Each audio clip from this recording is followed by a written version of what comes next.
Hello friends, जैसा कि हमने आपको पिछले वीडियो में सीआरपीसी के इम्पॉर्टेंट सेक्शन के इम्पॉर्टेंट केसेस के बारे में डिस्कशन किया था। मैं ये जितने अलग अलग इम्पॉर्टेंट सेक्शन के इम्पॉर्टेंट केसेस बता रहा हूँ, ये सारे पेपर में आ चुके हैं। अभी जब मैं प्रैक्टिस करूँगा तो फिर वहाँ आपको बताऊँगा कि देखिए ये सेक्शन मैंने कहाँ बताया और कहाँ बताया। तो हम चालू करते हैं धारा 173 के बारे में। तो सीआरपीसी की धारा 173 क्या कहती है कि अन्वेषण समाप्त हो जाने पर पुलिस अधिकारी की रिपोर्ट, जब इन्वेस्टिगेशन समाप्त हो जाए तो पुलिस अधिकारी की रिपोर्ट क्या है। प्रत्येक इन्वेस्टिगेशन बिना अनावश्यक विलंब के पूरा किया जाएगा। सबसे पहली, महिलाओं के विरुद्ध अपराध भारतीय दंड संहिता 1860 की धारा में 376 से रिलेटेड जितने अपराध हैं उनकी इन्वेस्टिगेशन 2 महीने के भीतर पूरी होनी चाहिए।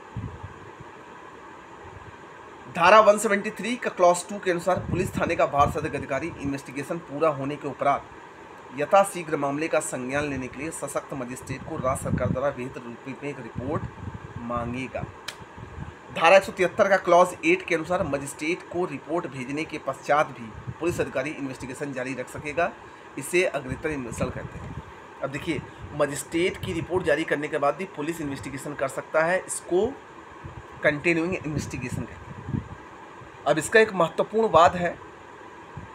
अमृत भाई शंभू भाई पटेल बनाम सुमन भाई कांति भाई पटेल के वाद में निर्णित हुआ कि मजिस्ट्रेट 173 के क्लॉज 2 के तहत रिपोर्ट प्रस्तुत करने के बाद भी अग्रिम इन्वेस्टिगेशन का आदेश दे सकेगा। वह कंटिन्यूइंग इन्वेस्टिगेशन का आदेश धारा 156(3) संज्ञान लेने से पूर्व भी दे सकेगा। ठीक है। धर्मपाल बनाम हरियाणा AR 2014 के बाद में निर्णित हुआ, पुलिस रिपोर्ट के द्वितीय भाग में यदि कोई ऐसा नाम अभियुक्त के दौर में प्रस्तुत किया जाता है जिसका नाम पहले से नहीं था, तब भले ही पुलिस रिपोर्ट के मजिस्ट्रेट सहमत ना हो, ऐसे व्यक्ति के विरुद्ध समन जारी कर सकेगा। और धारा 319 की प्रक्रिया की प्रतीक्षा करने का आवश्यक नहीं है यदि साक्ष्यों में उसे यह प्रतीत हो कि उस व्यक्ति के विरुद्ध आदेश का जारी करने का पर्याप्त आधार है। ठीक।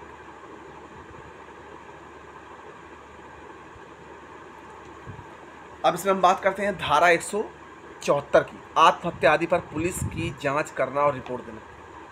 जब आत्महत्या जैसे अपराध जैसे केस हो जाते हैं तब इस पर पुलिस की जांच और रिपोर्ट देते हैं। क्या देते हैं? आत्महत्या या किसी अन्य व्यक्ति या जीव जंतु या अंत द्वारा दुर्घटना में मृत्यु या संदिग्ध मृत्यु की दशा में पुलिस थाने का वार्षिक अधिकारी मृत्यु समीक्षा करने के लिए सशक्त निकटतम कार्यपालक मजिस्ट्रेट को तुरंत सूचना देगा। अब जैसे अगर किसी ने आत्महत्या करी है, सुसाइड किया है, तो तुरंत वो मजिस्ट्रेट को सूचना देगा। पुलिस अधिकारी घटनास्थल पर जाएगा और मृत्यु के दृश्यमान कारणों का अन्वेषण करेगा। अब पुलिस अधिकारी क्या जाएगा, उस स्थान पर जाएगा, घटनास्थल पर जाएगा और मृत्यु के दृश्यमान कारणों को क्या करेगा, इन्वेस्टिगेट करेगा। पड़ोस के 2 सम्मानित व्यक्तियों के समक्ष इन्वेस्टिगेशन करेगा। रिपोर्ट पर पुलिस अधिकारी तथा अन्य 2 व्यक्ति जिनकी उपस्थिति में इन्वेस्टिगेशन हुआ है हस्ताक्षर करेंगे।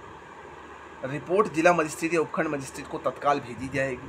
174 का 2 है। निम्नलिखित मजिस्ट्रेट मृत्यु समीक्षा करने के लिए सशक्त है। कौन कौन? जिला मजिस्ट्रेट, उपखंड मजिस्ट्रेट, राज्य सरकार या जिला मजिस्ट्रेट द्वारा इसे नियमित सशक्त कोई अन्य कार्यपालक मजिस्ट्रेट जिसको वो सशक्त करेगा। अब निम्नलिखित परिस्थिति में मृतक को निकटतम सिविल सर्जन के पास भेजा जाएगा। विवाह के 7 वर्ष के भीतर किसी स्त्री ने आत्महत्या की, विवाह के 7 वर्ष के भीतर ऐसी परिस्थिति में स्त्री की मृत्यु हो कि यह संदेह उत्पन्न हो या उसके साथ अपराध किया गया, ऐसी स्त्री के किसी नातेदार ने आवेदन किया है, मृत्यु के कारणों से बाबत संदेह हो, किसी अन्य कारण से यदि पुलिस अधिकारी ऐसा करना उचित समझे। इसमें एक इंपॉर्टेंट केस है तहसीन पूनावाला बनाम भारत सर। मृत्यु समीक्षा रिपोर्ट सारभूत साक्ष्य नहीं है, इसका उद्देश्य मात्र चोट की गंभीरता और मृत्यु के कारणों का पता लगाना है। मृत्यु समीक्षा रिपोर्ट सारभूत साक्ष्य नहीं है, इसका उद्देश्य मात्र चोट की गंभीरता और मृत्यु के कारणों का पता लगाना है। ठीक है। अब देखिए, अब कोई लड़की आत्महत्या अगर कर लेती 7 वर्ष के भीतर तो अधिकतर उसको दहेज मृत्यु बोला जाता है। लेकिन अब ये नहीं कि सफा ये बोल देते कि नहीं दहेज के कारण से मृत्यु। अब इन्वेस्टिगेशन ऑफिसर जाएगा, कार्यपालक मजिस्ट्रेट को सूचित करेगा, जो सशक्त मजिस्ट्रेट को सूचित करेगा, इंक्वायरी करेगा।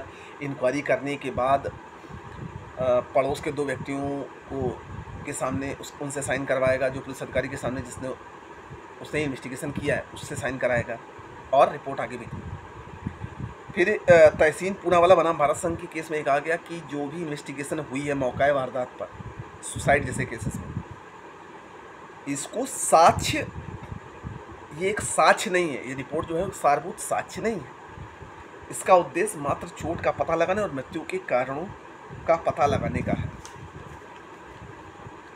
ठीक। इसका एक महत्वपूर्ण निर्णय और है, शेख अयूब बना महाराष्ट्र राज्य 1998 सुप्रीम कोर्ट का।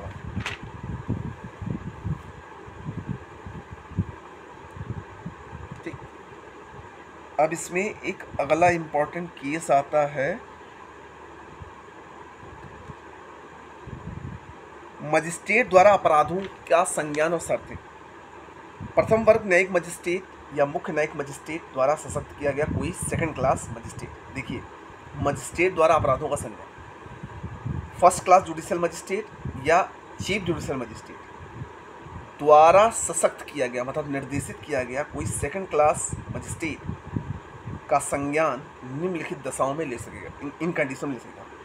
उन तथ्यों का जिनसे अपराध बनता है, परिवाद मतलब कंप्लेंट प्राप्त होती है, पुलिस रिपोर्ट पर, पुलिस अधिकारी से भिन्न व्यक्ति से प्राप्त इत्तला पर या अपनी स्वयं की जानकारी पर। इसमें एक महत्वपूर्ण वाद है, HDFC सिक्योरिटीज़ लिमिटेड बना महाराष्ट्र राज्य परिवाद पर संज्ञान लेगा या 156 के 3 के तहत इन्वेस्टिगेशन का आदेश देगा, यह न्यायालय के विवेक पर पूर्णतः निर्धारित करता है। ठीक है, संज्ञान का अर्थ है न्यायिक सूचना। इसमें मनुहारी भाई बनाम शैलेश भाई, संज्ञान लेने का तात्पर्य आदेश का जारी करना नहीं है। संज्ञान लेने का तात्पर्य जो है वो ऑर्डर जारी करना नहीं है।